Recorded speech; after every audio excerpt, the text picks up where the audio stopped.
జై శ్రీరామ్, జై భారత్. కాశ్మీర్ పహల్గామ్లో జరిగినటువంటి ఏదైతే సంఘటన ఉన్నదో ఇది చాలా తీవ్రంగా ఖండించదగ్గటువంటి చర్య.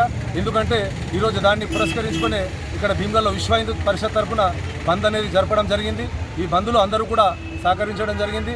కారణం ఏదైతే ఉన్నదో అక్కడ కావాలని మతపరంగా విచక్షణారహితంగా కాల్పులు జరిపి ఒక మతం వారిని చంపడం ఏదైతే ఉన్నదో ఇది చాలా ఖండించదగినటువంటి చర్య.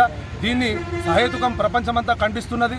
ఈరోజు ఒక హిందూ సమాజమే కాదు, భారతదేశంలో ఉన్నటువంటి అన్ని వర్ణాలు, అన్ని వర్గాలు, అన్ని పార్టీలు కూడా సమూహంగా ఖండిస్తున్నాయి.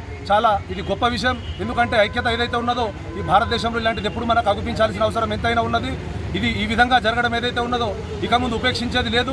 ఇది ఇప్పటితోని వాళ్ళ యొక్క అంతం ప్రారంభమైందని మేము చెప్పదలుచుకున్నాం. ఇక ముందు ప్రపంచం లోపల ఏ దేశం లోపల ఇలా జరిగినా ఆ దేశం యొక్క రూపురేఖలే కాదు, ప్రపంచ పటంలోనే ఉగ్రవాదం అనేది ఉండకుండా, అలాగే అలాంటి ఉగ్రవాదానికి మద్దతు తెలిపినటువంటి ఏ దేశాన్ని కూడా ప్రపంచంలో ఉపేక్షించే పరిస్థితి లేదని ఈ భారతదేశంలో ఉన్నటువంటి భారతీయ పౌరులందరూ మా విశ్వ హిందూ పరిషత్ తరఫున కూడా మేము హెచ్చరిస్తున్నాం.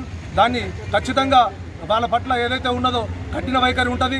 వారి పట్ల ఏదైతే ఉన్నదో వారికి ఏదైతే జరగాల్సి ఉన్నదో దాన్ని జరిపే చూపిస్తాం, వారిని అంతం చేస్తాం. ప్రపంచం లోపల ఒక పెద్ద హెచ్చరిక కూడా మా ద్వారా జారీ చేయడం జరుగుతున్నది. ఈ దేశం ప్రభుత్వం కూడా కంకణం కట్టుకొని ఉన్నది. వాళ్ళు అర్థం చేసుకోవాల్సింది ఒకటే, ఈరోజు మేము సహనంగా ఉన్నామని మీరు రెచ్చిపోవడం ఏదైతే ఉన్నదో ఇది మాకు ఒక గుణపాఠం లాగా అనిపిస్తున్నది. దీన్ని మేము ఆసరగా తీసుకొని ఇక ముందు ఏది జరిగినా 1కి 10 రెట్లుగా మిమ్మల్ని అంతం చేయడానికి ఇక్కడ సిద్ధంగా ఉన్నాం. అది గుర్తుపెట్టుకోవాలని మా తరపున మేము హెచ్చరిస్తున్నాం. మా అందరి తరపున మేము మీ అందరికీ ఒక గుణపాఠంగా మేము చెప్పదలుచుకున్నాం. జై హింద్, జై భారత్.